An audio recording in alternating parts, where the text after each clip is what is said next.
السلام علیکم ورحمۃ اللہ وبرکاتہ، نحمده ونصلی علی رسولہ الکریم، اما بعد فاعوذ باللہ من الشیطان الرجیم، بسم اللہ الرحمن الرحیم، رب اشرح لی صدری ویسر لی امری واحلل عقدۃ من لسانی یفقہوا قولی۔ وَإِذَا سَأَلَكَ عِبَادِي عَنِّي فَإِنِّي قَرِيبٌ أُجِيبُ دَعْوَةَ الدَّاعِ إِذَا دَعَانِ فَلْيَسْتَجِيبُوا لِي وَلْيُؤْمِنُوا بِي لَعَلَّهُمْ يَرْشُدُونَ۔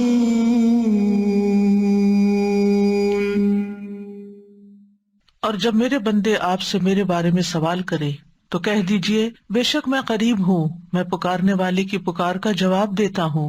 جب وہ مجھے پکارے تو ان کو چاہیے کہ وہ میرا حکم مانیں اور مجھ پر ایمان رکھیں تاکہ وہ ہدایت پائیں۔ فَاسْتَغْفِرُوهُ ثُمَّ تُوبُوا إِلَيْهِ إِنَّ رَبِّي قَرِيبٌ مُجِيبٌ۔ اللہ سبحانہ وتعالی اپنے بندے کے قریب ہے، اپنے بندے کی دعاؤں کا جواب دیتا ہے، انہیں قبول کرتا ہے۔ اس لیے ہمیں مانگتے رہنا چاہیے اور مانگنے کے آداب کو بھی ملحوظ رکھنا چاہیے۔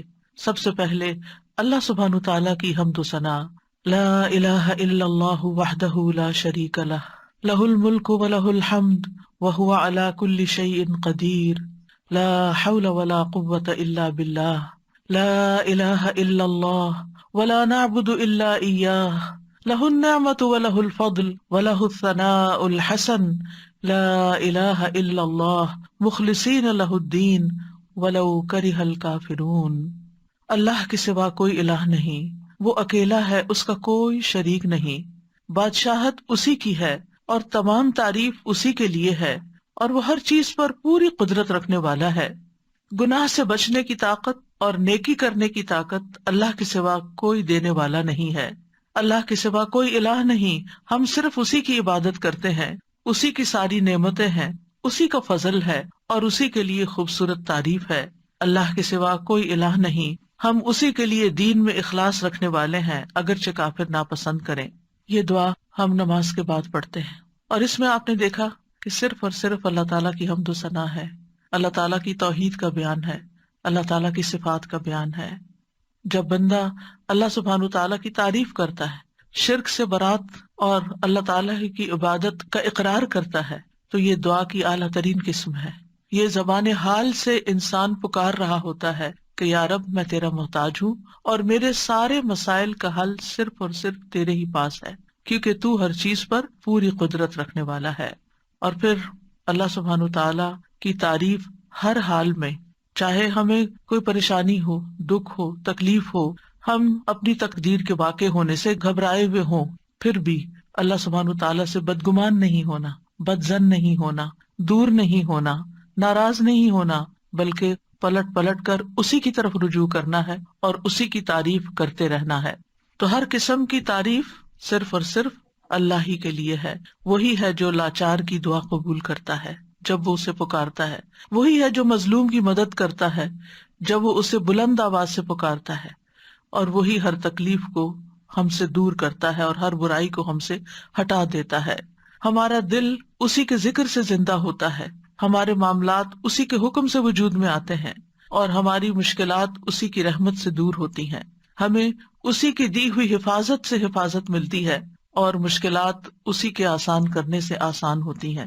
ہمیں اطاعت اور عبادت اور دعا کی توفیق بھی اسی کی رحمت سے ملتی ہے، وہی دیتا ہے۔ اس لیے پلٹ پلٹ کر ہمیں اسی کی طرف رجوع کرنا چاہیے، اسی کی طرف لوٹنا چاہیے۔ ہماری زندگی میں بہت سے واقعات ایسے ہوتے ہیں کہ جو ہمیں ناگوار ہوتے ہیں، لیکن وہ ہماری تقدیر کا حصہ ہوتے ہیں۔ ہمیں سمجھ نہیں آ رہا ہوتا کہ ہمارے ساتھ ایسا کیوں ہو رہا ہے، وہ کیا وجہ ہے کہ یہ حادثہ میری زندگی میں ہو گیا ہے، یہ مشکل میرے ہاں پیش آ گئی ہے۔ یہ اللہ کی دی ہوئی تقدیر میں سے ہے۔ ہمیں جو بھی تکلیف آتی ہے، چاہے انڈیویجولی، چاہے خاندان کی سطح پر، اور چاہے اجتماعی طور پر پوری دنیا میں، چاہے وہ ذاتی طور پر کوئی بیماری ہو یا وہ پھر پینڈیمک ہو، ہر تکلیف صرف اللہ کے اذن سے ہی آتی ہے اور وہ تقدیر کا حصہ ہوتی ہے۔ اللہ سبحانہ تعالیٰ کا ارشاد ہے، قل لن يصيبنا إلا ما كتب الله لنا هو مولانا وعلى الله فليتوكل المؤمنون۔ ان سے کہیے ہمیں اگر کوئی مصیبت آئے گی تو وہی آئے گی جو اللہ نے ہمارے مقدر کر رکھی ہے، وہی ہمارا سرپرست ہے، اور مومنوں کو اللہ ہی پر توکل کرنا چاہیے۔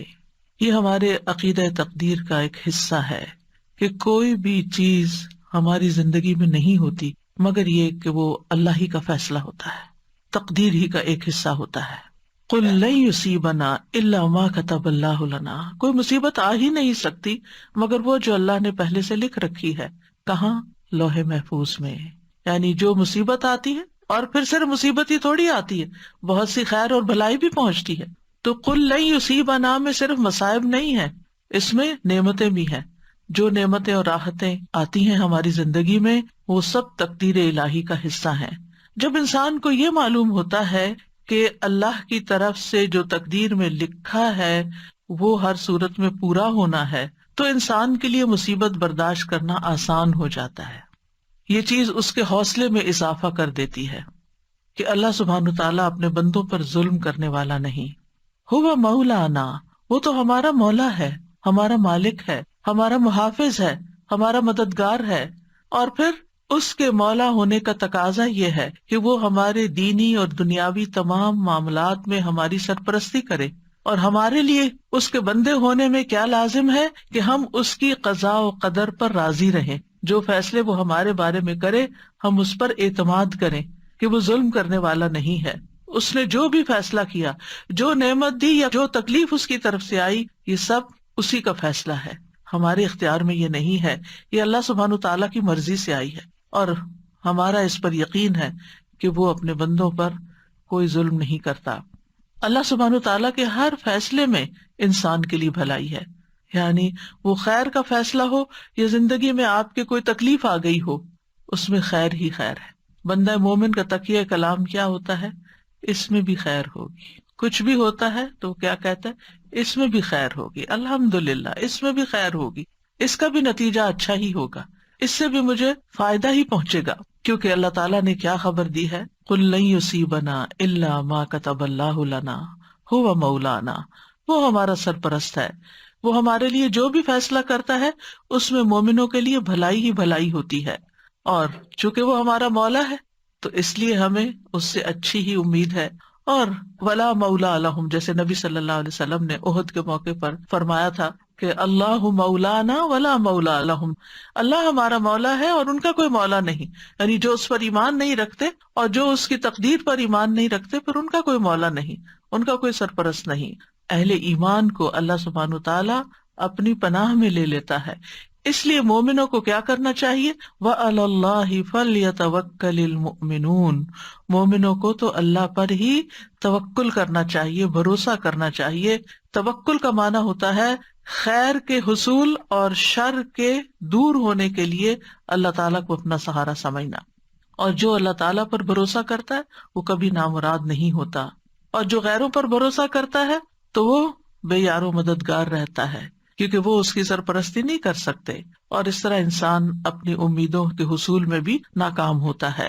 تو توکل کیا ہوتا ہے؟ توکل یہ ہوتا ہے کہ انسان اپنی بے بسی کا اظہار کر دے کہ میرے بس میں کچھ نہیں، میرے پاس کچھ نہیں، اور ہر چیز کا مالک اللہ ہے، اور ہر کام اس کے اذن سے ہوتا ہے، وہی کرے گا، اور جو کرے گا وہ خیری کے فیصلے کرے گا۔ تو دنیا اور آخرت کے فوائد اور نقصانات، کیونکہ توکل کو سمجھنا بڑا ضروری، دنیا اور آخرت کے فوائد اور نقصانات کے معاملے میں دل کا اللہ کی ذات ہی پر اعتماد کرنا، دل کا اعتماد، اور یہ ایمان رکھنا کہ اللہ کے سوا کوئی عطا نہیں کر سکتا اور نہ کوئی روک سکتا ہے، نہ نقصان پہنچا سکتا ہے نہ نفع دے سکتا ہے۔ اللہم لا مانع لما اعطیت ولا معطی لما منعت ولا ينفع ذا الجد منک الجد۔ یعنی کوئی بھی فائدہ ہے یا کوئی بھی نقصان ہے، اپنی زندگی میں آنے والے فوائد اور نقصانات دونوں کی طرف نظر کیجیے. اس معاملے میں کوئی بھی نقصان ہوا، کوئی بھی تکلیف آئی، کوئی بیماری آئی، کوئی مشکل آئی، کوئی بری خبر سنی، کوئی بھی چیز، یہ اللہ کا فیصلہ ہے. اور پھر دل کا اس بات پر اعتماد ہے، ایمان ہے، یقین ہے کہ اللہ اچھا ہی کرے گا. اگر بظاہر نظر آنے والی کسی تکلیف کے ذریعے انجام میرا وہ اچھا کرنا چاہتا ہے تو بھی میں اس کی رضا پہ راضی ہوں، اور اگر نفع پہنچا کر وہ مجھے کوئی فائدہ دینا چاہتا ہے تو بھی میں اسی کے شکر گزار ہوں. یعنی اپنا ہر معاملہ اللہ تعالیٰ کے سپرد کر دینا، اور اس بات کا یقین رکھنا کہ اگر اس نے میرے لیے خیر لکھی ہے تو کوئی روک ہی نہیں سکتا، اور اگر اس کی طرف سے میرے لیے کوئی آزمائش یا تکلیف راستے میں ہے تو پھر کوئی اور میری مدد کر ہی نہیں سکتا. تو جو شخص اللہ پر بھروسہ کرتا ہے اللہ تعالیٰ اس کے ارادوں کے لیے کافی ہو جاتا ہے. یعنی ہم زندگی میں مختلف کاموں کے لیے ارادے کرتے ہیں، نیت کرتے ہیں، ہم سوچتے ہیں کہ ہم کوئی سفر کریں گے یا ہم کوئی کاروبار کریں گے یا ہم کوئی ڈگری کریں گے، تو ان تمام ارادوں میں انسان کو طرح طرح کے خوف بھی لاحق ہوتے ہیں، خدشات ہوتے ہیں اس کے دل میں. تو پھر جب انسان اپنی سی کوشش کر لیتا ہے، پڑھائی کے لیے محنت کر لیتا ہے، جاب کے لیے محنت کر لیتا ہے، یا ٹریولنگ کے لیے اپنے سارے بندوبست کر لیتا ہے، تو اس کے بعد اس کے دل کو ایک اطمینان ہو جانا چاہیے کہ اب میں نے اپنی طرف سے محنت کر لی ہے، اب اس کے بعد معاملہ میرا اللہ کے سپرد ہے. ہوگا یہ سب کچھ اسی وقت جب اللہ چاہے گا، اور جو وہ چاہے گا وہی میرے حق میں خیر کا فیصلہ ہوگا. تو جو اللہ پر بھروسہ کرتا ہے تو اللہ تعالیٰ اس کو شر سے بچا لیتا ہے اور مصیبتوں سے نجات دیتا ہے اور لوگوں کے شر سے بھی محفوظ رکھتا ہے. تو ہم سب جانتے ہیں کہ ہمارا اللہ سبحانہ وتعالیٰ پر، اس کے رسول پر، اس کے فرشتوں پر، کتابوں پر ایمان کے علاوہ تقدیر پر بھی ایمان ہے کہ ہماری زندگی میں جو کچھ ہو رہا ہے یہ اللہ کے اذن سے ہو رہا ہے، یہ اللہ کے فیصلے ہیں جو ہم پر نافذ ہوئے ہیں. ہماری تخلیق کی ابتدا سے لے کر کے ہم لڑکی ہوں یا لڑکا ہوں، ہماری کیا شکل و صورت ہو، ہماری آنکھوں کا رنگ کیسا ہو، ہماری ہائٹ کتنی ہو، ہماری عمر کتنی ہو، ہمارا رزق کیا ہو، یہ سب اللہ سبحانہ وتعالیٰ نے ڈیسائیڈ کیا ہے. اور وہ چیزیں ہمیں وقت کے ساتھ ساتھ پہنچ رہی ہیں، وہ چیزیں ہماری زندگی میں ہو رہی ہیں. اس پر ایمان رکھنا کہ ان چیزوں کا اصل مالک اللہ ہے، یہ ہمارے لیے بہت ضروری ہے. تقدیر کے لیے عربی میں 2 لفظ استعمال ہوتے ہیں، ایک ہے قضاء اور ایک ہے قدر. قضاء کا لفظی مطلب ہوتا ہے فیصلہ کرنا، جیسے قاضی ہوتا ہے، اور قدر کا مطلب ہوتا ہے اندازہ مقرر کرنا. تو قدر وہ تقدیر ہے جو اللہ سبحانہ وتعالیٰ نے اپنی مخلوقات کے معاملے میں اپنے علم کے مطابق مقرر کر دی ہے، اور قضاء وہ فیصلہ ہے جو اللہ نے اپنی مخلوقات کے معاملے میں کیا ہے اور اس کو حقیقت واقع میں وجود بخشا ہے، یعنی اس کو وجود بھی دیا ہے. تو اس بنا پر قضاء اور قدر پر ایمان لانے کا مطلب کیا ہے کہ اللہ سبحانہ وتعالیٰ کے ازلی علم، یعنی جو آئندہ قیامت تک ہونے والا سب اللہ کے علم میں ہے، اور اللہ سبحانہ وتعالیٰ کی جاری ہونے والی مشیت، یعنی وہی ہوتا ہے جو اللہ چاہتا ہے، اور اس کی قدرت پر ایمان لانا. اس کی قدرت ہر چیز پر محیط ہے، ہر مخلوق پر محیط ہے. تھوڑے سے مشکل الفاظ ہیں، سمپل ورڈز میں یوں کہوں گی کہ جیسے تقدیر کیا ہے، اللہ سبحانہ وتعالیٰ کا وہ علم ہے جو کسی بھی چیز کے وجود میں آنے سے پہلے ہی اللہ کو پتا تھا کہ کیا کیا ہونے والا ہے. اور اگر یہ اللہ کو نہ پتا ہوتا تو وہ پھر ہمارا رب کیسے ہوتا، یعنی اس کو علم ہی نہیں کہ آئندہ ہونے کیا والا ہے. تو یہی تو اللہ تعالیٰ کے قدرت کو اور اس کی قوت کو ظاہر کرتا ہے، اس کی طاقت کو ظاہر کرتا ہے کہ اس کے پاس ان سب چیزوں کا پہلے سے ہی علم ہے. اور پھر یہ کہ یہ صرف علم کی حد تک نہیں ہے، بلکہ اس کے علم کے مطابق اور اس کا علم جو لکھا ہوا ہے اس کے مطابق یہ فیصلے جاری بھی ہو رہے ہیں. ہوتا وہ ہے جو وہ چاہتا ہے، اس کی مشیت کے مطابق سب کچھ جاری ہوتا ہے. یاد رکھیے تقدیر پر ایمان لانا ارکان اسلام میں سے ہے. قرآن مجید میں آتا ہے انا کل شیء خلقناہ بقدر، یہ دلیل ہے اس کی، ہم نے ہر چیز کو ایک اندازے پر پیدا کیا ہے. سورۃ الاحزاب میں آتا ہے وکان امر اللہ قدرا مقدورا، اور اللہ کا حکم ایک طے شدہ فیصلہ ہوتا ہے. اللہ کا حکم طے شدہ فیصلہ ہوتا ہے. سورۃ الفرقان میں آتا ہے وخلق کل شیء فقدرہ تقدیرا، اللہ نے ہر چیز کو پیدا کیا پھر اس کا اندازہ مقرر کیا. لہٰذا ہم میں سے کون ہے جو ان آیات کو جھٹلا سکتا ہو یا وہ کہے کہ تقدیر وقدیر کچھ نہیں ہوتی. آج کل ایسے لوگ بھی دیکھنے کو ملیں گے کہ جو تقدیر پر ایمان نہیں رکھتے، وہ کہتے تقدیر کچھ نہیں ہوتی، ہوتا وہی ہے جو انسان خود کرتا ہے، آپ کی تقدیر آپ کے اپنے ہاتھ میں. ایسا نہیں ہے. اللہ سبحانہ وتعالیٰ کیا فرما رہے وَخَلَقَ كُلَّ شَيْءٍ فقدرہ تقدیرا، اللہ نے ہر چیز پیدا کی پھر اس کی تقدیر مقرر کی. تقدیر قدر سے، قدر کا مطلب کیا تھا؟ اندازہ کرنا، یہ کتنی بڑی ہوگی، کتنی چھوٹی ہوگی، کیا اس کی ایج ہوگی، کیا کرے گی، کیا فائدہ دے گی، کیا نقصان دے گی، یہ سب اس کا مقرر کردہ ہے. تقدیر پر ایمان کے 4 ارکان ہوتے ہیں، یہ 4 مراتب ہوتے ہیں. پہلا مرتبہ اللہ کے علم پر ایمان لانا کہ اللہ تعالیٰ علم رکھتا ہے.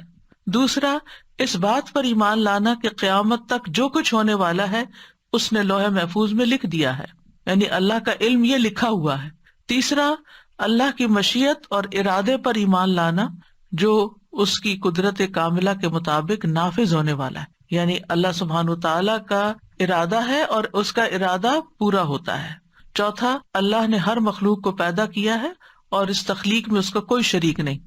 تو ہمارا اس بات پر ٹھوس ایمان ہے کہ اللہ سبحانہ وتعالیٰ اپنے ازلی سے مطلب یہ کہ بگننگ سے علم کی بنا پر ہر چیز کو جانتا ہے، جو کچھ ہو چکی، جو ہو رہی ہے، جو آئندہ ہونے والی ہے، سب کچھ اس کے لیے غیب اور حاضر کیا ہے؟ برابر ہے. پھر یہ کہ اللہ کا علم مخلوق کے علم جیسا نہیں، اللہ کے علم نے ہر چیز کو گھیر رکھا ہے. وَأَنَّ اللَّهَ قَدْ أَحَاطَ بِكُلِّ شَيْءٍ عِلْمًا، اللہ نے ہر چیز کو علم کے ساتھ گھیرا ہوا ہے، یعنی اللہ تعالیٰ کو اس کی ہر ڈائمینشن، ہر صورت، ہر اس کے نتائج، اثرات، سب کچھ پتا ہے. انسان نے تو بہت لیٹلی ڈسکور کیا نا کہ انسان کی زندگی کی بنیادی اکائی جو وہ سیل ہے، اور سیل کس چیز سے بنا ہوا ہے. لیکن اللہ سبحانہ وتعالیٰ نے جب بنایا تھا اس سے پہلے اللہ جانتا تھا کہ وہ کیا بنانے والا ہے، تو وہ جانتا ہے سب کچھ. پھر یہ ہے کہ ان ساری چیزوں کی باریکیوں کو بھی جانتا ہے، یعنی ایک سیل جو ہے وہ کب بگڑتا ہے، کیوں بگڑتا ہے، اور پھر کس طرح اس کی اصلاح ہو سکتی ہے، اور انسان کیوں بیمار ہوتا ہے. یہ چیزیں انسان آہستہ آہستہ سیکھ رہے ہیں، لیکن اللہ سبحانہ وتعالیٰ کو یہ سب کچھ پہلے سے ہی پتا تھا. اور پھر یہ کہ وَأَنَّ اللَّهَ عَلَّامُ الْغُیُوبِ، اللہ غیب کے سارے علموں کو خوب جانتا ہے. اور دوسری بات کیا کہی میں نے کہ اللہ نے تقدیر کو لوح محفوظ میں لکھ دیا ہے، اللہ کا یہ علم لکھا ہوا ہے. اور انسان ہو، جنات ہو، حیوانات ہو، جمادات ہوں، ستارے ہوں، سیارے ہوں، زمین کی مخلوقات ہوں، آسمانوں کی مخلوقات ہوں، سب کے بارے میں نہ صرف یہ کہ وہ جانتا ہے بلکہ ان سب کی تقدیر اس نے لوح محفوظ میں لکھی ہوئی ہے. سورۃ الحج میں آتا ہے الم تعلم ان اللہ یعلم ما فی السماء والارض ان ذلک فی کتاب ان ذلک علی اللہ یسیر. کیا تم جانتے نہیں کہ اللہ وہ سب کچھ جانتا ہے جو آسمانوں میں اور جو زمین میں؟ بلا شبہ یہ سب کچھ ایک کتاب یعنی لوح محفوظ میں درج ہے، اور اللہ کے لیے یہ بات بالکل آسان ہے. سورۃ یاسین میں آتا ہے وَكُلَّ شَيْءٍ أَحْصَيْنَاهُ فِي إِمَامٍ مُبِينٍ. یہ آیت تو سب پڑھتے ہیں نا، لیکن غور نہیں کرتے کہ مطلب کیا ہے. اور ہم نے ہر چیز کا ایک واضح کتاب میں ریکارڈ رکھا ہوا ہے، ہر چیز کا ریکارڈ موجود ہے، قیامت تک ہونے والی ہر چیز لکھی ہوئی ہے.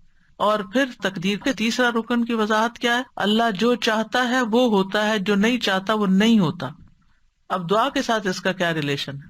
یعنی آپ سوچ رہی ہوں گی کہ ہم تو دعائیں سیکھنے کے لیے آئے اور یہ میں عقیدہ تقدیر پڑھانے بیٹھ گئی، کیونکہ جب تک ہماری بنیاد مضبوط نہیں، ہماری دعائیں بھی صحیح نہیں ہوتی، اور پھر ہم دعاؤں کے بارے میں بھی بے یقینی کی کیفیت رکھتے ہیں، اور پھر وہ کبھی مانگتے ہیں کبھی نہیں مانگتے، اور مانگنے میں بھی کوئی لذت نہیں ہوتی.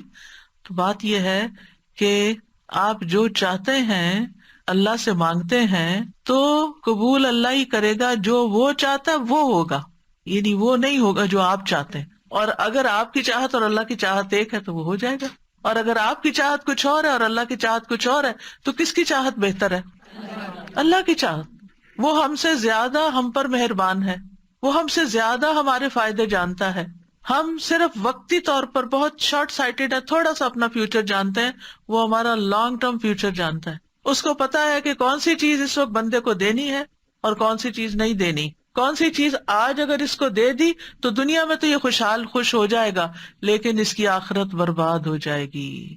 اور اللہ ہم پر مہربان ہے، وہ قطعاً نہیں چاہتا کہ ہمیں ایک چھوٹی سی تھوڑی سی دیر کے لیے ایک دنیاوی فائدہ دے کے، ایک لذت دے کے، اور ہمیشہ کی زندگی ہماری مشکل میں ڈال دے.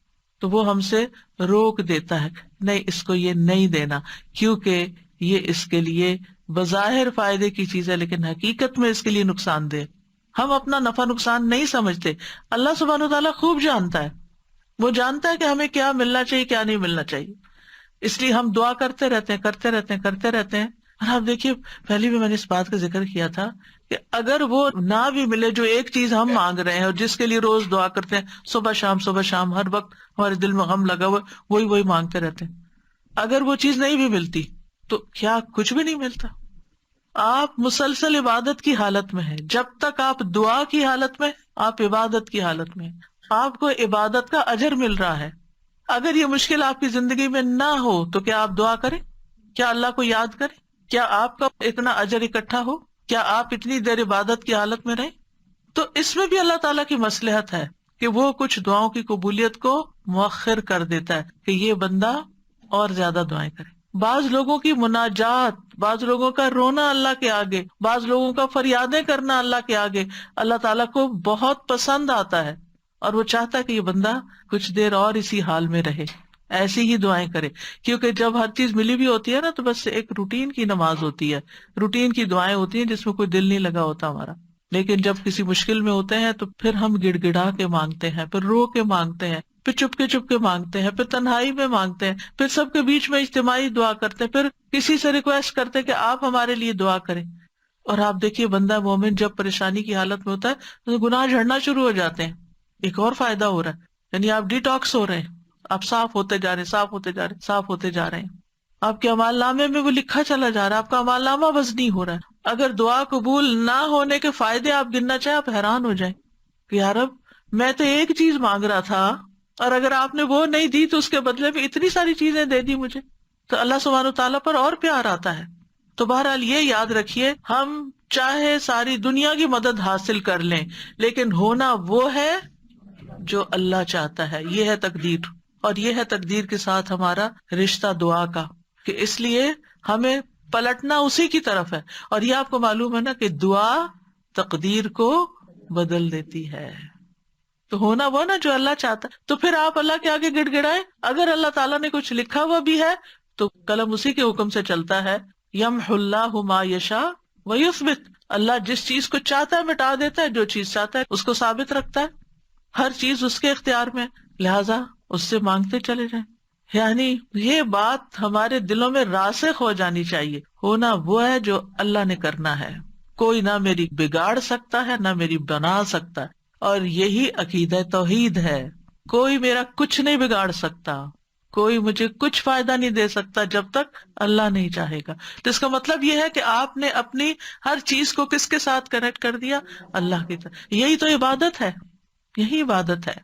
یعنی ہم عبادت صرف چند ریچولز کو لیتے ہیں، جبکہ اللہ تعالیٰ کے ساتھ دل کا ایسا تعلق ہونا، ایسا یقین ہونا، ایسا ایمان ہونا، یہ سراسر عبادت ہی کے حصے ہیں. پھر آپ دیکھیے کہ قرآن مجید میں اللہ تعالیٰ فرماتے ہیں وَرَبُّكَ يَخْلُقُ مَا يَشَاءُ وَيَخْتَارُ، اور آپ کا رب جو چاہتا ہے پیدا کرتا ہے اور جسے چاہتا ہے منتخب کرتا ہے. هُوَ الَّذِي يُصَوِّرُكُمْ فِي الْأَرْحَامِ كَيْفَ يَشَاءُ، وہی تو ہے جو رحموں میں تمہاری صورت بناتا ہے جس طرح وہ چاہتا ہے. ہم چاہتے ہیں ہمارا بچہ ایسی شکل کا ہو، ایسی آنکھوں والا، ایسے رنگ کا ہو، نہیں، وہ جو چاہتا ہے وہ پیدا کرے گا، وہ آپ کے اختیار میں نہیں.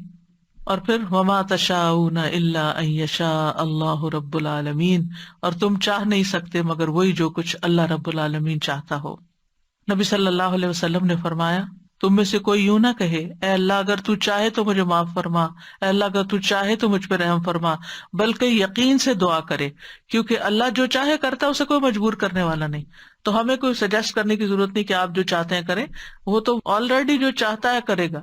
ہمیں کیا کرنا چاہیے؟ یقین سے مانگنا چاہیے کہ اے اللہ آپ تو سب کچھ کر سکتے ہیں، آپ میری یہ مشکل آسان کر دیں یا آپ یہ چیز مجھے عطا کر دیں. اور پھر آپ دیکھیے چوتھی بات یہ کہ اللہ تعالیٰ آسمان و زمین کی ہر چیز کا خالق ہے اور ہمارے افعال کا خالق بھی ہے. یعنی مطلب یہ ہے کہ ہر چیز کو اللہ نے پیدا کیا ہے، جس میں بندے اور ان کے اعمال بھی شامل ہیں، یہ بھی کریٹڈ ہیں. اور یہ کہ اللہ سبحانہ وتعالیٰ اس کے باوجود ہم سے کیا چاہتا ہے کہ ہم اس کی اطاعت کے کام کریں اور اس کی نافرمانیوں سے بچیں. اور جب کوئی شخص اطاعت کے کام کرتا ہے تو نیکی کرتا ہے تو اللہ تعالیٰ نیک بندوں سے محبت کرتا ہے، اور جو اس کی اطاعت نہیں کرتے پھر ان سے محبت نہیں کرتا. اللہ سبحانہ تعالیٰ نے نیک کام بھی پیدا کیے ہیں اور غیر صالح اعمال بھی اللہ ہی نے پیدا کیے ہیں.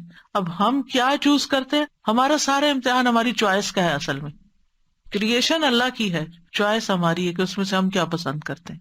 ہم اپنے لیے نیکی کے کام پسند کرتے ہیں یا ہم اپنے لیے کچھ اور پسند کرتے ہیں. تو اللہ خالق کل شیء وہو علی کل شیء وکیل.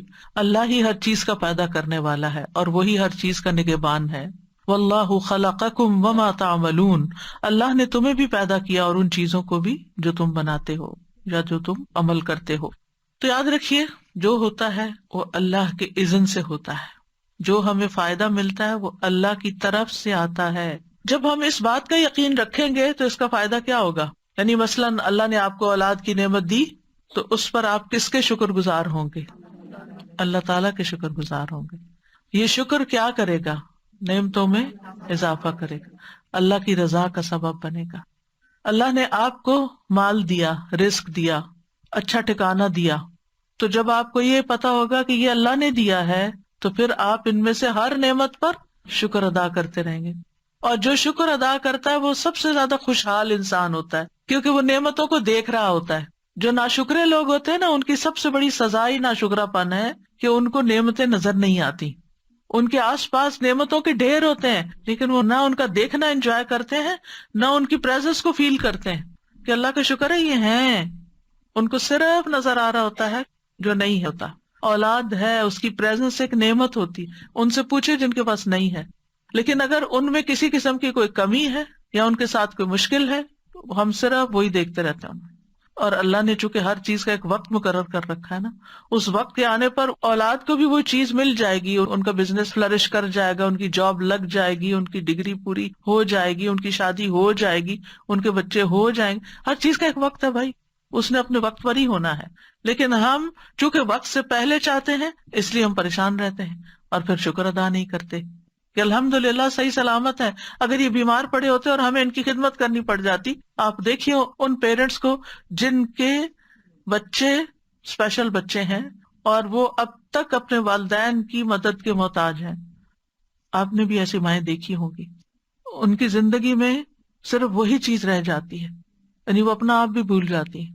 وہ ہماری طرح آزادی سے گھوم پھر نہیں سکتی، انجوائے نہیں کر سکتی. تو اگر انسان دنیاوی معاملات میں اپنے سے نیچے والوں کو دیکھے تو اس کے دل کو قرار آ جائے کہ شکر ہے تو نے مجھے صحیح سلامت بچہ دیا ہے. کیا ہوا اگر اس بچے کو آپ نے یہ نہیں دیا، جو بھی چیز اس کی زندگی میں کمی ہے. کیونکہ عموماً مائیں اپنے سے بھی زیادہ اپنے بچوں کی زندگی میں جو کمی ہوتی ہے اس کا غم کھائے رکھتی ہیں. اور اگر ہم تھوڑا سا اپنا طریقہ بدل لیں، انہی بچوں کے بارے میں شکر ادا کرنا شروع کر دیں. اللہ تیرا شکر ہے تو نے دیا، اللہ تیرا شکر ہے زندگی ہے، صحت ہے، سلامتی ہے، اللہ تیرا شکر ہے. آپ دیکھیے اس شکر کے بنا پر اللہ سبحانہ وتعالیٰ آپ کو وہ بھی دے دے گا جو اب تک نہیں ملا، جو آپ مانگ رہے ہیں. کیونکہ شکر نعمتوں کو کھینچ لاتا ہے. اور ناشکری ہر وقت غم دکھ کی فریاد کرتے رہنا، ہر وقت پریشان رہنا یہ نعمتوں کو اور دور کر دیتا ہے. تو یاد رکھیے تقدیر پر ایمان لانا ہمارے ایمان کا حصہ ہے. اور ایمان کی حقیقت اس وقت تک نہیں انسان کو پتہ چلتی جب تک وہ تقدیر پر ایمان نہیں رکھتا.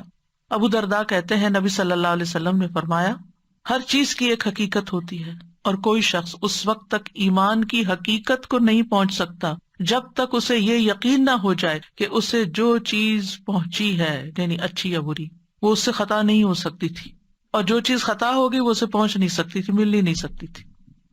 یعنی جو شخص اس بات کو سمجھ جاتا ہے، یعنی جو دعا قبول ہو گئی وہ ہونی ہی تھی اور جو نہیں ہوئی اس نے نہیں ہونا تھا. تو جب تک انسان کو یہ بات سمجھ نہ آئے تو اس وقت تک وہ ایمان کی حقیقت کو نہیں پہنچتا.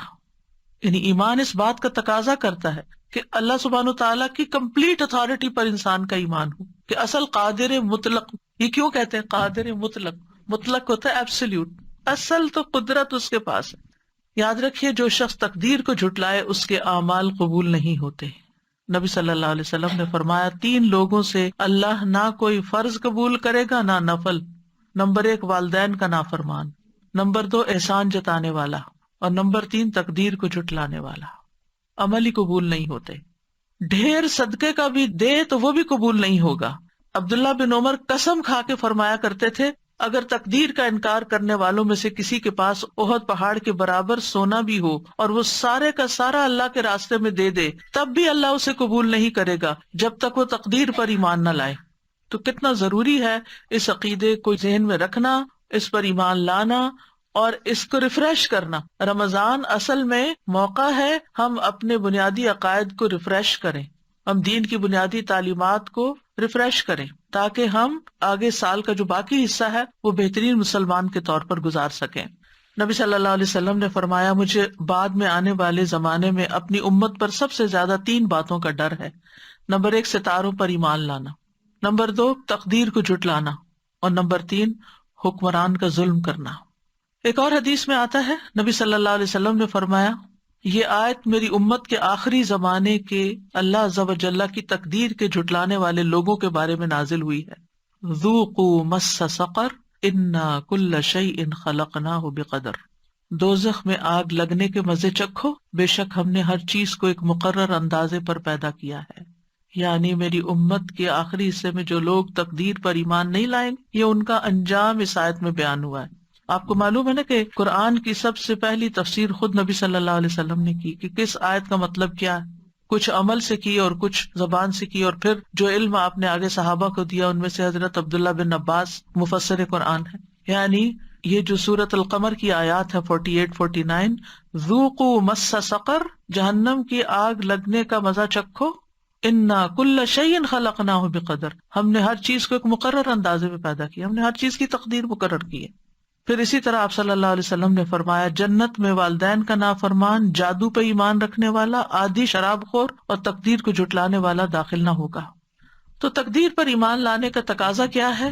نمبر 1 اس بات پر یقین رکھنا کہ ہر چیز لکھی جا چکی ہے. یہ بار بار میں اس لیے دہرا رہی ہوں تاکہ ایمان مکمل ہو کہ تقدیر پر ایمان کا مطلب کیا ہے.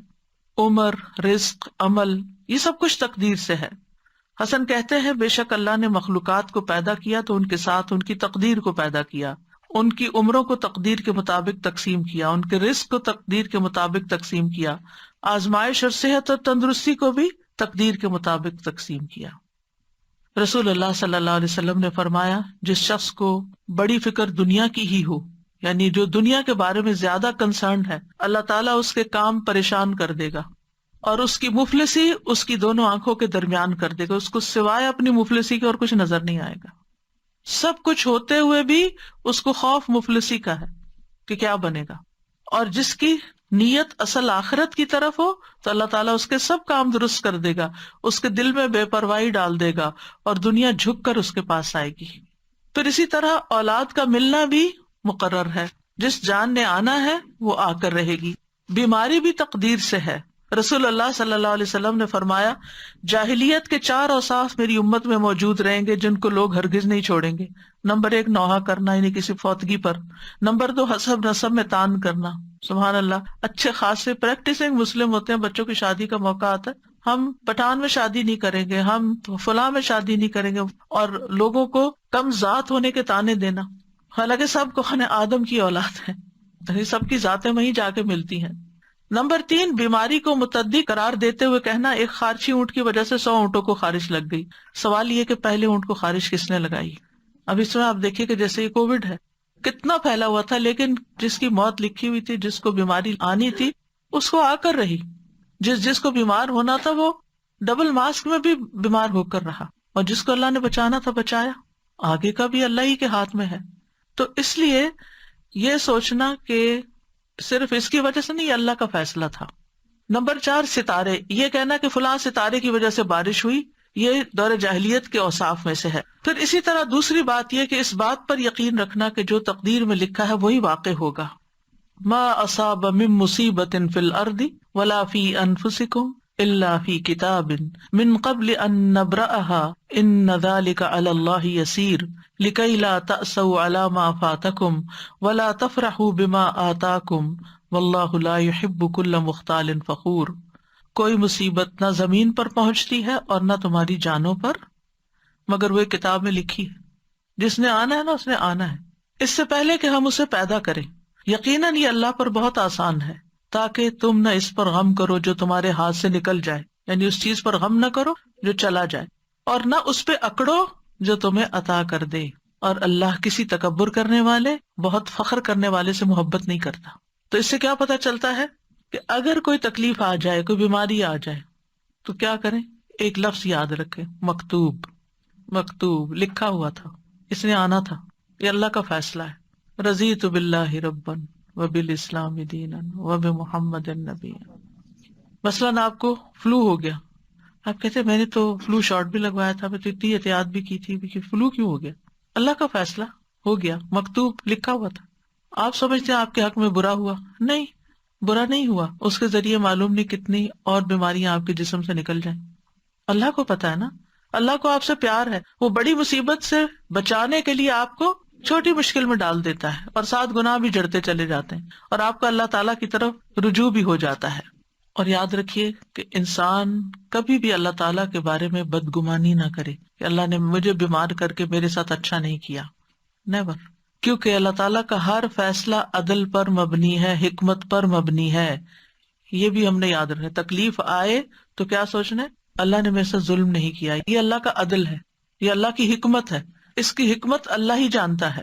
بہرحال میں یہ یقین رکھتی ہوں کہ اس کا یہ فیصلہ ہمارے حق میں ٹھیک ہی ہے، بہتر ہی ہے.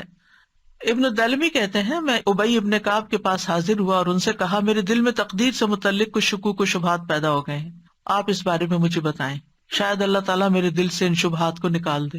ابی رضی اللہ عنہ نے فرمایا اگر اللہ آسمان والوں اور زمین والوں کو عذاب دینا چاہے تو دے سکتا ہے، اور وہ ان پہ ظلم کرنے والا نہیں ہوگا.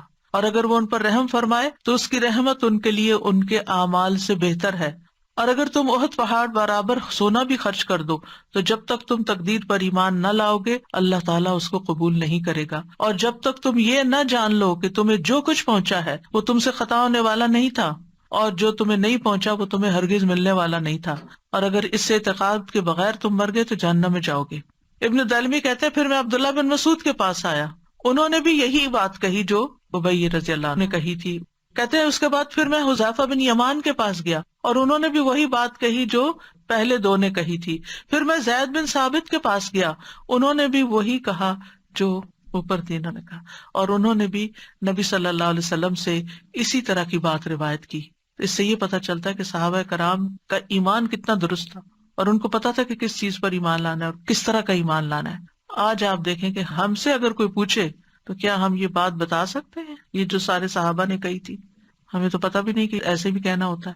تو یہ ہے تقدیر کہ اللہ کے فیصلے ظلم پر مبنی نہیں ہے، اور اللہ کی رحمت ہمارے اعمال سے بہتر ہے، اور کوئی نیک عمل قبول نہیں ہے اگر ہم تقدیر پر ایمان نہیں رکھتے. اور جو ہمیں پہنچنے والا ہے وہ خطا نہیں ہو سکتا، اور جو خطا ہو گیا وہ آنا ہی نہیں تھا. اس بات پر یقین رکھے کہ اللہ کا ہر فیصلہ حکمت پر مبنی ہے، عدل پر مبنی ہے. اللہ تعالیٰ ظالم نہیں. بظاہر نظر آنے والا شر بھی اپنے اندر طرح طرح کی خیر رکھتا ہے. اگر آپ سورۃ الکہف پڑھیں تو اس میں خضر علیہ السلام نے جس بچے کو مار دیا تھا تو اس کے بارے میں کیا آتا ہے؟ وَأَمَّا الْغُلَامُ فَكَانَ أَبَوَاهُ مُؤْمِنَيْنِ. اس لڑکے کے والدین مومن تھے. فَخَشِينَا أَن يُرْهِقَهُمَا طُغْيَانًا وَكُفْرًا. ہمیں اندیشہ ہوا کہ یہ لڑکا اپنی سرکشی اور کفر کی وجہ سے ان پہ کوئی مصیبت نہ لا کھڑی کرے. فَأَرَدْنَا أَن يُبْدِلَهُمَا رَبُّهُمَا خَيْرًا مِّنْهُ زَكَاةً وَأَقْرَبَ رَحْمًا.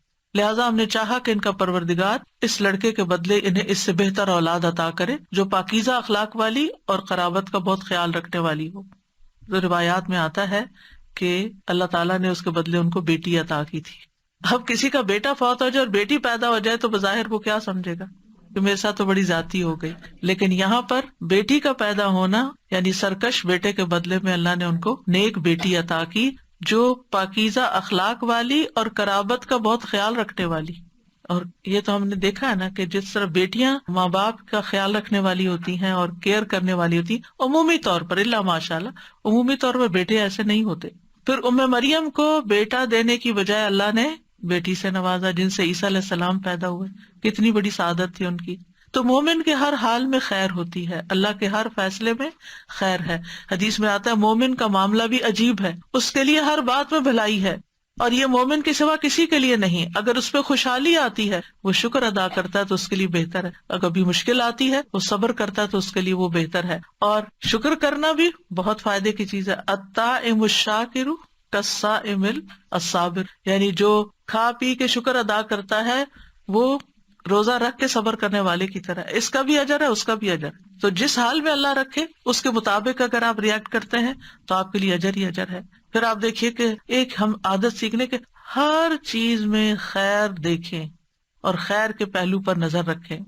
نبی صلی اللہ علیہ وسلم نے فرمایا ابن آدم 2 چیزوں کو ناپسند کرتا ہے، 2 چیزیں اس کو اچھی نہیں لگتی۔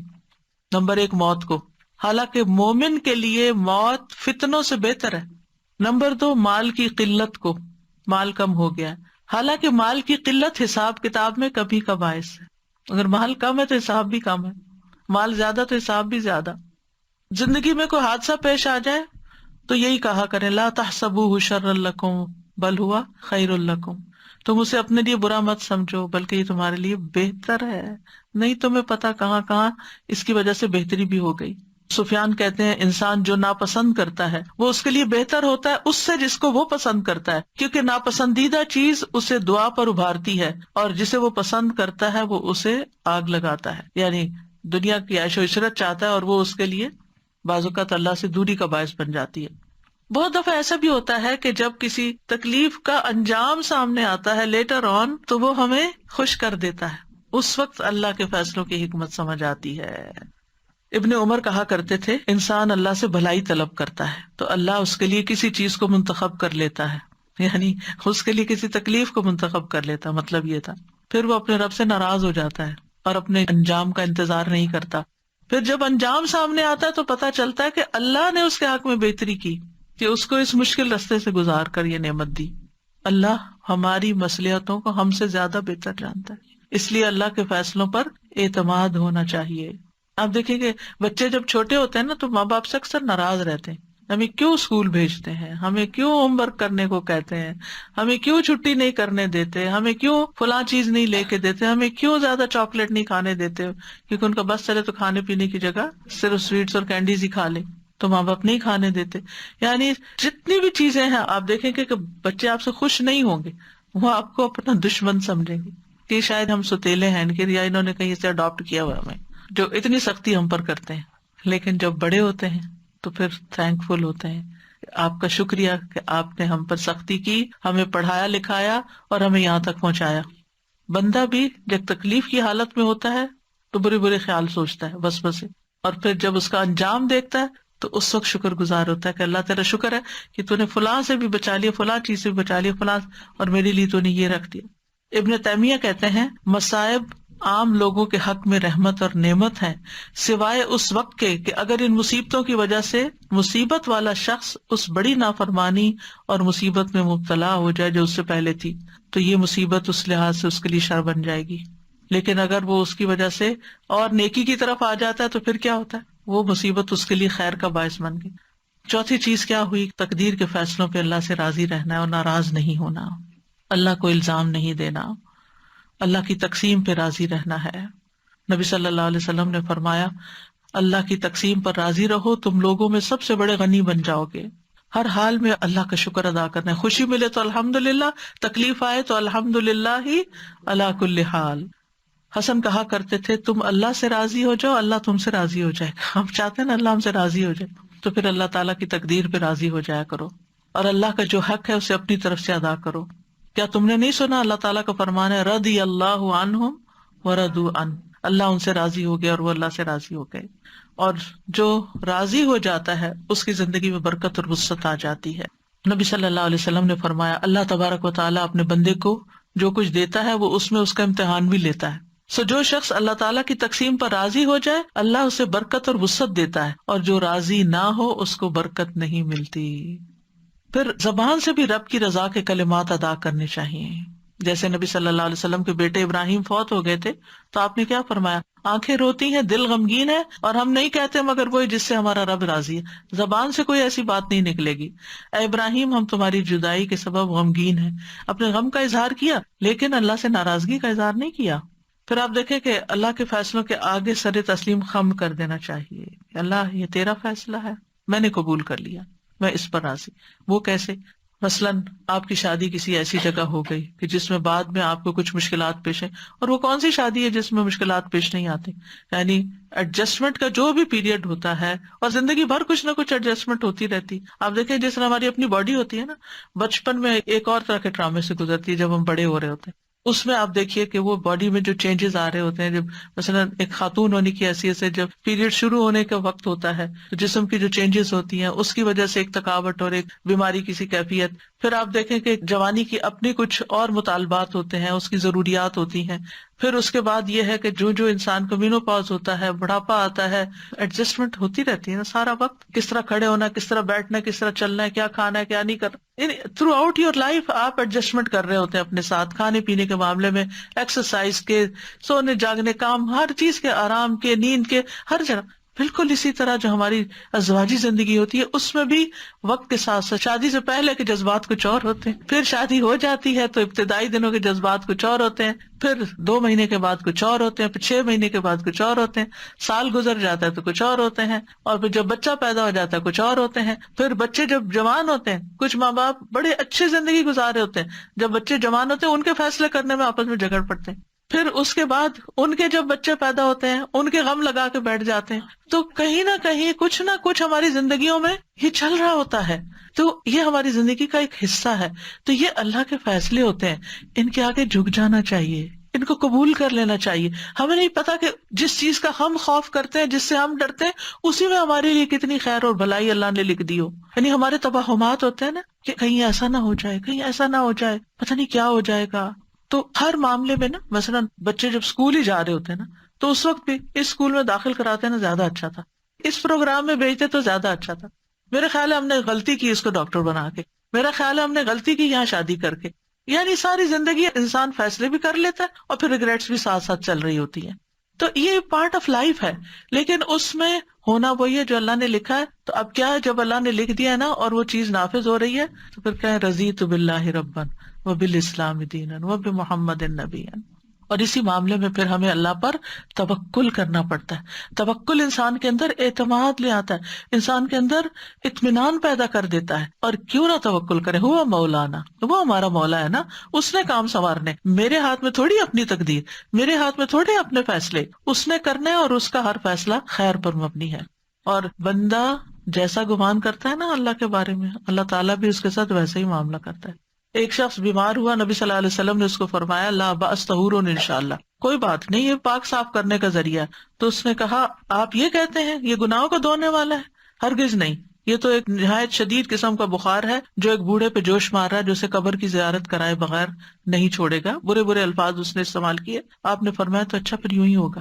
یعنی آپ اللہ سے اچھا گمان کریں، اللہ آپ کے لیے اچھا کرے گا. جو چیز آپ کو پنچ کر رہی ہے نا، جو چیز آپ کو پریشان کر رہی ہے، اس کو کہیں یا رب، ایسے اپنے ذہن میں نا اس چیز کو ایک فزیکل فارم دیا کرے، اور پھر اس کو لپیٹ کے کہا کرے اللہ یہ آپ کے حوالے، آپ نے اس کی ٹیک کیئر کرنی ہے، میں نہیں کر سکتی، میرے دل کا یہ خوف دور کر دے، تو اس کی حفاظت کرنے والا، تو اس کی زیادہ کیئر کرنے والا ہے، تو نے اس کو پیدا کیا ہے. جیسے بچے ہیں، موسیٰ نے کیا کیا تھا، یعنی کتنی بڑی مثال ہے، اور کہاں جا کے پلے تھے، اور پھر وہاں کیا مشکل پیش آ گئی، اور پھر کہاں پہنچ گئے، پھر اللہ نے کیا کیا نہیں عطا کیا، کیسا بڑا مقام پہلے 5 اولو العزم رسول میں سے ہے. یوسف علیہ السلام، یعقوب علیہ السلام کے دل میں کیسے خدشات تھے، جو ہر ماں باپ کے دل میں اولاد کے لیے ہوتے ہیں، خاص طور پر اگر اولاد آؤٹ اسٹینڈنگ ہو. لیکن ہر واقعہ جو ان کی زندگی میں پیش آیا وہ نہیں چاہتے تھے، لیکن واللہ غالب علی امری، اللہ اپنے فیصلوں میں غالب ہوتا ہے، لہٰذا وہی ہوا جو وہ نہیں چاہتے تھے، جو نہیں چاہتے تھے. چاہے کنواں تھا، چاہے ان کا بکنا تھا، چاہے عزیز مصر کے گھر میں مشکل پیش آنا تھا، چاہے جیل خانہ تھا، ایک کے بعد ایک بڑی مشکل آتی چلی گئی، لیکن انجام کیا ہوا، کہاں پہنچے، نبوت بھی ملی، بادشاہت بھی ملی، ہر چیز ان کے اختیار میں دے دی اللہ نے. ہمیں نہیں پتا جن چیزوں سے ہم ڈرتے ہیں اور ہم چاہتے ہیں نہ ہو، لیکن واللہ غالب علی امری، وہی ہوتا ہے جو اللہ چاہتا ہے. اور جب وہ ہو جاتا ہے، لقد خلقنا الانسان فی کبد، انسان مشکلات میں پیدا کیا. زندگی پھولوں کی سیج نہیں کہ صرف آرام اور راحتیں ہی ملیں گی، مشکلات آئیں گی لیکن اس میں سے خیر بھی نکلے گی. اور مومن کے درجے بعض اوقات اس تکلیف سے زیادہ بڑھتے ہیں بنسبت اس نعمت کے جو اس کے پاس ہوتی ہے. اس لیے مصیبت پہنچنے پر اجر کی ہمیشہ امید رکھیں. نبی صلی اللہ علیہ وسلم نے فرمایا مسلمان پر کوئی مصیبت، بیماری، رنج و غم یا تکلیف ایسی نہیں آتی یہاں تک کہ کانٹا بھی چبھتا ہے تو اللہ اس کے بدلے اس کے گناہ دور کر دیتا ہے. پھر 5ویں چیز یہ ہے کہ تقدیر کے فیصلوں میں کسی کو الزام نہ دیں کہ تم اس کا سبب ہو. عام طور پہ ہوتا ہے جب کوئی کام خراب ہو جاتا ہے، کوئی چیز خرید لیتے ہیں، تم نے کہا تھا یہ والی برانڈ خریدو، تو اب روز اسی کو کوستے چلے جاتے ہیں، حالانکہ بس وہ لکھا ہوا تھا وہی پہنچنا تھا، اب ہو گیا جو ہو گیا. تو ایک دوسرے کے ساتھ اپنے ریلیشن نہیں پھر خراب کرنے چاہیے. اور یقین رکھنا چاہیے کہ نفع نقصان اللہ کے ہاتھ میں ہے. وَإِن يَمْسَسْكَ اللَّهُ بِضُرٍّ فَلَا كَاشِفَ لَهُ إِلَّا هُوَ وَإِن يُرِدْكَ بِخَيْرٍ فَلَا رَادَّ لِفَضْلِهِ يُصِيبُ بِهِ مَن يَشَاءُ مِنْ عِبَادِهِ وَهُوَ الْغَفُورُ الرَّحِيمُ. اگر اللہ تمہیں کوئی تکلیف پہنچائے تو اس کے سوا کوئی دور کرنے والا بھی نہیں، اور اگر وہ تمہارے ساتھ بھلائی کا ارادہ کر لے تو کوئی اس کے فضل کو ہٹانے والا بھی نہیں. وہ اپنے بندوں میں سے جس کو چاہے پہنچا دیتا ہے، یعنی خیر اور فضل. وہی بے حد بخشنے والا، نہایت رحم فرمانے والا ہے. غیر اللہ جو ہے وہ کسی نفع نقصان کے مالک نہیں، چاہے وہ انسان ہو چاہے کوئی اور ہو. اور یہ یاد رکھیے کوئی تکلیف بھی آتی ہے تو اللہ کے اذن سے ہی آتی ہے. ما اصاب من مصیبت الا باذن اللہ ومن یؤمن باللہ یہد قلبہ واللہ بکل شیء علیم. جو مصیبت آتی ہے اللہ کے اذن سے آتی ہے، اور جو اللہ پر اعتماد کرتا ہے، ایمان لے آتا ہے، اللہ اس کے دل کو ہدایت بخش دیتا ہے، اس کا دل کھول دیتا ہے، اس کے دل کو رہنمائی مل جاتی ہے، اس کو خیر نظر آنے لگتی ہے. اور اللہ ہر چیز کو جاننے والا ہے. یاد رکھیے پوری دنیا مل کے نفع پہنچانا چاہے نا انسان کو، نہیں پہنچا سکتے، مگر اللہ کا اذن ہو تو کوئی روک بھی نہیں سکتا. اس لیے تکلیفوں کا اگر اندیشہ ہو تو مصائب سے بچنے کے لیے معاملہ اللہ کے حوالے کر دیں. فَسَتَذْكُرُونَ مَا أَقُولُ لَكُمْ وَأُفَوِّضُ أَمْرِي إِلَى اللَّهِ إِنَّ اللَّهَ بَصِيرٌ بِالْعِبَادِ. آل فرعون میں سے ایک رجل مؤمن نے کھل کے فرعون کی مخالفت کی، اس کے فیصلوں کی، اور موسیٰ علیہ السلام کی بھرپور تائید کی. اب اس کے بعد ہونا کیا تھا کہ وہ کوئی اٹھاتا اسے اور قتل کر دیتا. فَوَقَاهُ اللَّهُ سَيِّئَاتِ مَا مَكَرُوا. ان کی چالوں سے اللہ نے اس مرد مومن کو بچا لیا. کیوں؟ کیونکہ اس نے کہا تھا اُفَوِّضُ أَمْرِي إِلَى اللَّهِ. تو اپنے بارے میں بھی، اپنی اولاد کے بارے میں بھی، یا اللہ میں نے آپ کے سپرد کی، آپ ان کی حفاظت کر، جیسے موسیٰ اور یوسف علیہ السلام کی تھی، جیسے آل فرعون کے اس رجل مؤمن کی تھی. مال کی طرف سے ڈر ہے، اولاد کی طرف سے، صحت کی طرف سے. کہیں یہ بیماری، کچھ لوگ یہ ہر وقت وہم لگا کہیں مجھے کینسر نہ ہو جائے، کہیں مجھے فلانا نہ ہو جائے.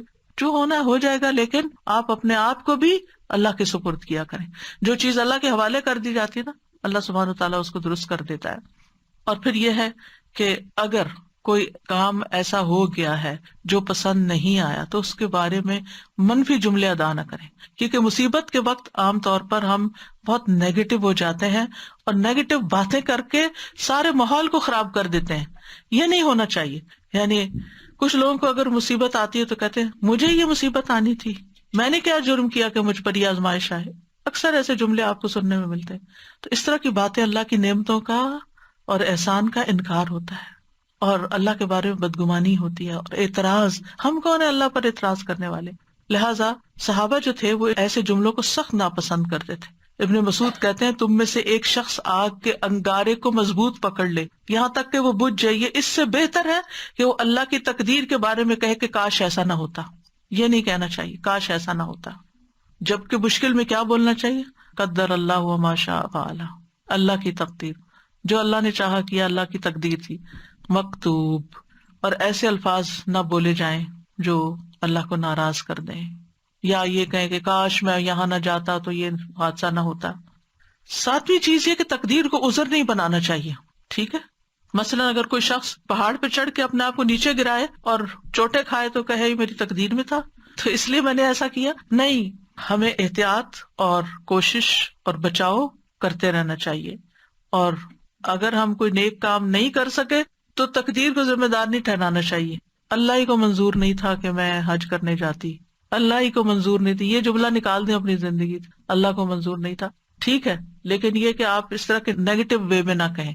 تو آپ کیا کہیں؟ انشاءاللہ اللہ چاہے گا تو پھر لے جائے گا، ہم کوشش کرتے رہیں. اور آٹھویں بات یہ کہ تقدیر پر ڈسکشن نہیں کرنی چاہیے، اس پہ گفتگو کی ممانعت ہے.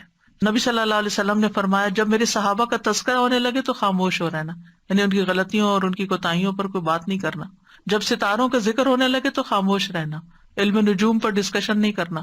جب تقدیر کے مسئلے کا ذکر ہونے لگے تو خاموش رہنا، کیونکہ یہ اللہ کا راز ہے. تقدیر کیا ہے؟ اللہ کا راز ہے. ہمیں نہیں بتایا اس نے کہ وہ کوئی کام کیوں کر رہا ہے، اور ضرورت بھی نہیں اس کو ہمیں بتانے کی. لہٰذا اس پر اپنی طرف سے کوئی فیصلے نہیں کرنے چاہیے اور بحث مباحثے نہیں کرنے چاہیے. ایک دفعہ صحابہ کچھ ایسا ہی کر رہے تھے، تقدیر پر بحث کر رہے تھے، تو رسول اللہ صلی اللہ علیہ وسلم نے دیکھا تو غصے میں آ گئے، حتیٰ کہ آپ کا چہرہ مبارک سرخ ہو گیا، گویا آپ کے چہرے پر انار کے دانوں کا رس نچوڑ دیا گیا ہو. پھر اسی طرح یہ ہے کہ جب کوئی ایمان لاتا ہے تو پھر اللہ سبحانہ وتعالیٰ کے حکم کی تعمیل کرتا ہے. یہ چیز انسان کو شرک اور کفر سے بچا دیتی ہے. پھر شرعی احکام پر اعتراض سے انسان بچ جاتا ہے. تقدیر پر ایمان سے انسان کا ارادہ اور یقین توکل پختہ ہوتا ہے، دل مطمئن ہو جاتا ہے. یاد رکھیے کہ دل کو اطمینان اور چین حاصل نہیں ہو سکتا جب تک تقدیر پر ایمان نہ ہو. اور تقدیر پر راضی رہنے والے کی دنیا بھی جنت بن جاتی ہے کہ وہ تو وہ رہا ہے جو میرا رب چاہتا ہے، اور میرا رب جو چاہتا ہے وہ سب سے بہتر ہوتا ہے، اس لیے مجھے کوئی اعتراض نہیں. اب یہ ہے کہ ہمیں کچھ دعائیں بھی مانگنی چاہیے تاکہ اچھی تقدیر حاصل ہو اور بری تقدیر سے بچ جائیں، جس میں کوئی بھی چیز جو آپ کو بودر کرے کہ میری دعا قبول نہیں ہو رہی، یہ معاملہ بہت مشکل آ گیا ہے، تو کثرت کر دیں حسبی اللہ لا الہ الا ہوا علیہ توکلت وہو رب العرش العظیم. مجھے میرا اللہ کافی ہے، کیونکہ مشکل وقت میں نا سب ساتھ چھوڑ جاتے ہیں، پیارے سے پیارے رشتے بھی دور ہو جاتے ہیں، اپنے بھی غیر ہو جاتے ہیں، تو اس وقت اللہ کو پکارے حسبی اللہ لا الہ الا ہوا علیہ توکلت. جو چیز مجھے پریشان کر رہی ہے، خوفزدہ کر رہی ہے، اس کے بارے میں نے اللہ پہ بھروسہ کیا، وہ سب اچھا کر دے گا. وہو رب العرش العظیم، اور وہ عرش عظیم کا رب ہے.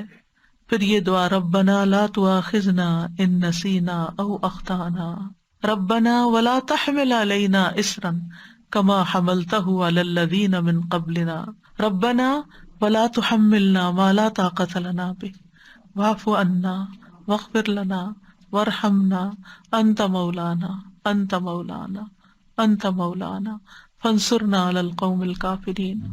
پھر لا حول ولا قوة الا باللہ. یہ تو جنت کے خزانوں میں سے ایک خزانہ ہے، اس کی تکرار کر دینی چاہیے، کثرت کر دینی چاہیے. اس کا مطلب کیا ہے کہ اللہ کی مدد کے بغیر نہ کوئی چیز پھر سکتی ہے، ٹل سکتی ہے، اور نہ ہی کچھ کرنے کی قوت ہمیں حاصل ہو سکتی، یا اللہ کی مدد کے بغیر نیکی کرنے کی طاقت نہیں ہوتی اور برائی سے باز رہنے کی ہمت نہیں ہوتی. سب کچھ اللہ ہی کے اختیار میں ہے. جب بندہ یہ کہتا ہے تو پھر بندہ دراصل اپنے آپ کو اللہ کے سپرد کر دیتا ہے، اللہ تعالیٰ اس کو اپنی سرپرستی میں لے لیتا ہے. نبی صلی اللہ علیہ وسلم نے فرمایا کیا میں تمہیں جنت کے خزانوں میں سے کسی خزانے کا نام بتاؤں؟ میں نے کہا کیوں نہیں؟ آپ نے فرمایا لا حول ولا قوة الا باللہ. ابو ہریرہ کہتے ہیں میں سمجھتا ہوں کہ آپ نے یہ بھی فرمایا کہ اس پر جب انسان لا حول ولا قوة الا باللہ کہتا ہے تو اللہ تعالیٰ فرماتا ہے میرے بندے نے سر تسلیم خم کر دیا اور خود کو میرے حوالے کر دیا، سپرد کر دیا. حول کا کیا مطلب ہوتا ہے؟ تبدیلی ہونا. کوئی چیز تبدیل نہیں ہو سکتی الا باللہ، لا حول ولا قوت، اور کوئی اسٹرینتھ، قوت، طاقت، ریسورسز مجھے نہیں مل سکتے مگر اللہ ہی کی مدد سے. لا حول ولا قوت. لا حول، حول کا مطلب پھر نا، یہ تکلیف دور نہیں ہو سکتی، یہ تقدیر نہیں ٹل سکتی، یہ مشکل آسان نہیں ہو سکتی، یہ چیز جو مجھے بادر کرتی ہے زندگی سے نہیں جا سکتی مگر اللہ کی قوت سے ضرور جا سکتی ہے. ولا قوت، میرے پاس کوئی قوت نہیں، کسی کے پاس کوئی اختیار نہیں کہ وہ مجھے کوئی چیز دے سکے مگر اللہ کے پاس سارا اختیار ہے. تو معاملہ ہم نے اللہ کے سپرد کر دیا. یہ جنت کے دروازوں میں سے ایک دروازہ ہے. نبی صلی اللہ علیہ وسلم کے فرمان کے مطابق یہ جنت میں پودے لگانے والا عمل ہے. اس کلمے کو کثرت سے کہنے کا حکم دیا گیا ہے. ابو ذر کہتے ہیں میرے خلیل صلی اللہ علیہ وسلم نے 7 چیزوں کی وصیت کی، ان میں سے ایک یہ ہے کہ میں لا حول ولا قوت الا باللہ کی کثرت کر دوں، اور جس کا یہ آخری کلام ہو جس میں لا حول ولا قوت الا باللہ، اس کو آگ نہیں چھوئے گی. بندہ جب کہتا ہے لا الہ الا اللہ واللہ اکبر تو اللہ تعالیٰ فرماتا ہے میرے بندے نے سچ کہا، میرے سوا کوئی معبود نہیں اور میں سب سے بڑا ہوں. جب بندہ کہتا ہے لا الہ الا اللہ وحدہ تو وہ فرماتا ہے میرے بندے نے سچ کہا، مجھ اکیلے کے سوا کوئی معبود نہیں. جب بندہ کہتا ہے لا الہ الا اللہ لا شریک لہ تو وہ فرماتا ہے میرے بندے نے سچ کہا، میرے سوا کوئی معبود نہیں، میرا کوئی شریک نہیں. جب وہ کہتا ہے لا الہ الا اللہ لہ الملک و لہ الحمد تو وہ فرماتا ہے میرے بندے نے سچ کہا، میرے سوا کوئی معبود نہیں، بادشاہی میرے لیے ہے، تعریف بھی میری ہی ہے. اور جب بندہ کہتا ہے لا الہ الا اللہ ولا حول ولا قوت الا باللہ تو اللہ تعالیٰ فرماتا ہے میرے بندے نے سچ کہا، میرے سوا کوئی معبود نہیں اور میری توفیق کے بغیر کوئی بچاؤ نہیں اور نیکی کی طاقت نہیں. اور جسے موت کے وقت یہ کلمات نصیب ہو گئے اسے آگ نہیں چھوئے گی. یہ کلمات کیا ہیں؟ لا الہ الا اللہ واللہ اکبر، لا الہ الا اللہ وحدہ، لا الہ الا اللہ لا شریک لہ، لا الہ الا اللہ لہ الملک و لہ الحمد، لا الہ الا اللہ ولا حول ولا قوت الا باللہ. ایک اور دعا بھی پڑھنی چاہیے بری تقدیر سے بچنے کے لیے، اللہم انی اعوذ بک من جہد البلاء ودرک الشقاء وسوء القضاء وشماتۃ الاعداء۔ اے اللہ، بے شک میں تیری پناہ میں آتا ہوں سخت مصیبت، بدبختی لاحق ہونے سے، بری تقدیر اور دشمنوں کے خوش ہونے سے۔ سب سے پہلی چیز مصیبت کی سختی، جہد البلاء، یعنی ایسی مصیبت جس کے برداشت کرنے کی انسان میں طاقت نہ ہو، کہ اس مصیبت کی وجہ سے انسان کا ایمان چلا جائے یا زندگی چلی جائے۔ اللہ ایسی مصیبت نہ ڈالنا ہم پر۔ آزمائشیں دو طرح کی ہوتی ہیں، ایک جسمانی ہوتی ہے، ایک ذہنی ہوتی ہے۔ مثلاً بیماریاں ہیں، پیٹ درد ہو گیا، سینے میں درد ہو گیا، سر درد ہو گیا، یہ بھی آزمائش اور مصیبت ہے۔ کچھ ذہنی ہوتی ہیں، قلبی ہوتی ہیں، کہ جس کی بنا پر انسان کے دل کے اندر پریشانی اور ڈسٹربنس اور ایک ڈپریشن کی کیفیت ہوتی ہے۔ کبھی انسان کی ذات کے اوپر کوئی الزام تراشی ہو جاتی ہے، کبھی کوئی اس کے ساتھ بدسلوکی کرتا ہے۔ یہ ساری چیزیں جہد البلاء میں سے ہے، یعنی آزمائش کی ایسی مشقت جو برداشت نہیں ہو رہی، ہر وقت چمٹ گئی ہمیں۔ اللہ ایسی مصیبت سے بچانا کہ جو ہمارے نارمل حالات کو ہمارے لیے اب نارمل کر دے، اور جو ہم اچھے اچھے کام کر رہے تھے وہ ہم سے سارے چھوٹ جائیں۔ یعنی آپ دیکھیں کہ جب انسان اللہ کی عبادت کرتا ہے کتنی راحت ملتی ہے، جب انسان اللہ کے دین کی خدمت کرتا ہے کتنی راحت ملتی، جب انسان کسی انسان کی خدمت کرتا ہے کتنی خوشی ہو جاتی۔ لیکن جب اگر انسان بیمار پڑ جائے، کیا اس میں سے کوئی ایک کام بھی کر سکتا ہے؟ اب کیا ہوا، ایک تو بیماری کی وہ تکلیف جو مسلسل درد ہوئے جا رہی ہے، ہوش بلا دیے، ذکر اذکار بلا دیے، نہ عبادت ہو رہی ہے، نہ کوئی دین کی خدمت ہو رہی ہے، نہ کسی انسان کی خدمت ہو رہی، کچھ بھی نہیں ہو رہا۔ یہ ہے جہد البلاء۔ اللہ ایسی کیفیت سے بچا لینا کہ ہم کسی کام کے نہ رہیں، ہم نیکیوں میں آگے نہ بڑھ سکیں، کیونکہ ایسے میں انسان کا صبر و برداشت بھی کم ہو جاتی ہے۔ اس سے پناہ مانگنی چاہیے۔ پھر آپ دیکھیں کہ کچھ مصیبتیں ایسی ہوتی ہیں اس سے ایمان ڈاواں ڈول ہو جاتا ہے، اللہ تعالیٰ بچا کے رکھے۔ نیکی کے کام انسان کو اچھے نہیں لگتے، خیر اور بھلائی کے کاموں سے دور ہو جاتا ہے، وہ چیزیں انسان کو حق سے پھیر دیتی ہیں، خیر سے پھیر دیتی ہیں، منہ سے ایسے لفظ نکلنے لگتے ہیں، کیا فائدہ ہوا قرآن پڑھ کے پڑھا کے، نعوذ باللہ نعوذ باللہ، کیا فائدہ ہوا دین کی خدمت کر کے، کیا فائدہ ہوا یہ کر کے، سارے عمل برباد کیا، کرایا برباد۔ اس لیے جہد البلاء سے پناہ مانگے۔ دوسرا درک الشقاء، درک کا مطلب ہوتا پانا، کسی چیز کو ملنا، کہیں پہنچ جانا، اور شقاء کہتے ہیں وہ چیز جو تباہی تک پہنچا دے، اور یہ سعادت کے برعکس ہوتا ہے۔ یعنی اے اللہ مجھے اس بات سے بچا کہ مجھے میری دنیا، میری جان، میرے اہل، میرے مال یا میری آخرت میں کوئی ایسی مشقت لاحق ہو کہ اس کے سبب سے جو میں گناہوں نافرمانیوں کے عمل کرنے لگوں۔ کیونکہ کچھ لوگ کیا کرتے ہیں، جب ان پہ کوئی تکلیف آتی ہے وہ جادوگروں کے پاس پہنچ جاتے ہیں، وہ نجومیوں کے پاس پہنچ جاتے ہیں، ان سے غیب کی خبریں معلوم کرنے لگتے ہیں، کیا کرایا ضائع ہو جاتا ہے۔ پھر ہے سوء القضاء، بری تقدیر سے، یعنی وہ چیز تقدیر کا فیصلہ نافذ ہو جو انسان کو دکھی یا غمگین کر دے، یا اس کو ناپسندیدہ تقدیر میں مبتلا کر دے، جس کے نتیجے میں اس کے دین، دنیا، نفس، اہل، مال، اولاد اور خاتمے کسی بھی چیز میں وہ چیز واقع ہو سکتی ہے۔ اور سوء القضاء میں یہ چیز بھی آتی ہے کہ انسان کو غلط فیصلہ کر لے اپنے بارے میں یا کسی کے بارے میں، یا اللہ کا کوئی فیصلہ انسان کو دکھی کر دے، یہ بھی سوء القضاء ہے۔ یعنی اس کا دکھ اتنا ہو کہ اس سے وہ نکل نہ پائے، اور پھر انسان سوچے سمجھے بغیر کوئی فیصلہ کرے، بغیر عاقبت اور انجام کو دیکھے ہوئے، بس صرف جذبات میں آ کے یا کسی حالت اور کسی پریشانی و مصیبت میں پڑ کے۔ مثلا بعض اوقات ہم کوئی نیکی کا کام کر رہے ہوتے، جیسے حضرت ابوبکر جو تھے وہ مستہ کو ماہانہ وظیفہ دیتے تھے۔ جب مستہ نے الزام لگایا حضرت عائشہ پر یا ان لگانے والوں کے ساتھ شامل ہو گئے تو حضرت ابوبکر نے کیا کہا، اب میں نہیں دوں گا اس کو کچھ، اس نے میرے احسان کا یہ بدلہ چکا ہے۔ کیا ہم میں سے ہر بندہ یہی نہیں کرتا کہ جس پر آپ احسان کر رہے تھے وہ آپ کے ساتھ کچھ کر دے تو آپ کہتے ہیں بس میری خیر بند؟ تو اللہ تعالیٰ نے کیا فرمایا، ان کو تو وحی کے ذریعے بتا دیا گیا تھا کہ نہیں، الا تحبون ان یغفر اللہ لکم، تم نہیں چاہتے اللہ تمہیں معاف کر دے؟ ہمیں کون بتائے گا، ہم قرآن پڑھیں گے تو ہمیں بھی پتہ چل جائے گا، لیکن اگر ہم قرآن پڑھنا پڑھانا ہی چھوڑ دیں گے تو ہمیں کہاں سے پتہ چلے گا یہ سب کچھ کہ ہم نے زندگی میں کیا کرنا ہے، ہمارے لیے گائیڈنس کیا ہے۔ تو پھر ایسی صورت میں یہ سوء القضاء ہے، برے فیصلے۔ اور قضاء فیصلے کو بھی کہتے ہیں، ڈیسیژن کو بھی، کہ مثلا آپ کورٹ میں اپنا کوئی معاملہ لے کے جاتے ہیں اور آپ کے خلاف کوئی فیصلہ ہو جاتا ہے، یہ بھی سوء القضاء ہے۔ یا لوگ آپ کے بارے میں بری طرح ججمنٹل ہو جاتے ہیں، یہ بھی سوء القضاء ہے کہ لوگ آپ کے بارے میں برا سوچنا شروع کر دیتے ہیں۔ تو اللہ سبحانہ وتعالی ہمیں سوء القضاء سے بچائے۔ وشماتۃ الاعداء، کسی مصیبت پہ دشمنوں کا خوش ہونا، یا اللہ اس چیز سے بھی ہمیں محفوظ رکھنا. اور پھر ایک اور دعا، اللہم انی اعوذ بک من زوال نعمتک وتحول عافیتک وفجاءۃ نقمتک وجمیع سخطک.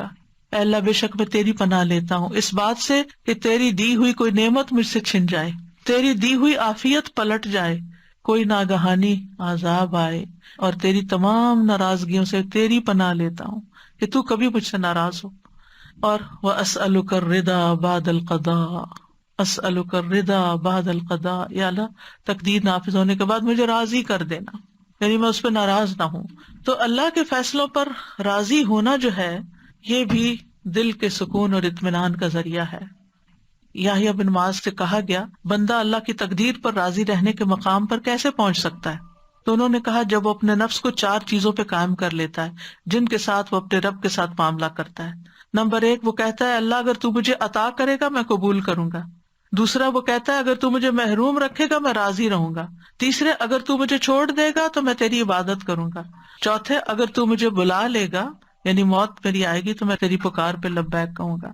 تو صرف مومن ہی اللہ کے فیصلوں پہ راضی ہوتا ہے. لہٰذا صبح شام 3 دفعہ پڑھیں رضیت باللہ ربا وبالاسلام دینا وبمحمد النبی.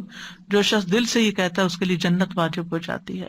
اور پھر وتر کی نماز میں وبارک لی فیما اعطیت وقنی شر ما قضیت فانک تقضی ولا یقضی علیک، اور میرے لیے اس چیز میں برکت دے دے جو تو نے مجھے عطا کی ہے، مجھے اس چیز کی برائی سے بچا جو تو نے مقدر کر دی ہے. تو فیصلہ کرتا ہے اور تیرے خلاف کوئی فیصلہ نہیں کر سکتا. لہذا انسان اللہ سبحانہ وتعالیٰ سے دعائیں کرتا رہے اور اللہ کی رضا پہ راضی رہے. تو اصل میں تقدیر کیا ہے؟ اللہ کے فیصلے ہیں. ہمارے پارٹ پہ کیا ہے؟ ہم ان پہ راضی رہیں اور اس کی عبادت نہ چھوڑیں اور اس کا در نہ چھوڑیں، اس سے دعا نہ چھوڑیں، اصرار اور تکرار کے ساتھ دعا کرتے رہیں. اللہ تعالیٰ ہماری دعاؤں کو قبول فرما لے. وآخر دعوانا ان الحمد للہ رب العالمین. سبحانک اللہم وبحمدک اشہد ان لا الہ الا انت استغفرک واتوب الیک. السلام علیکم ورحمۃ اللہ وبرکاتہ.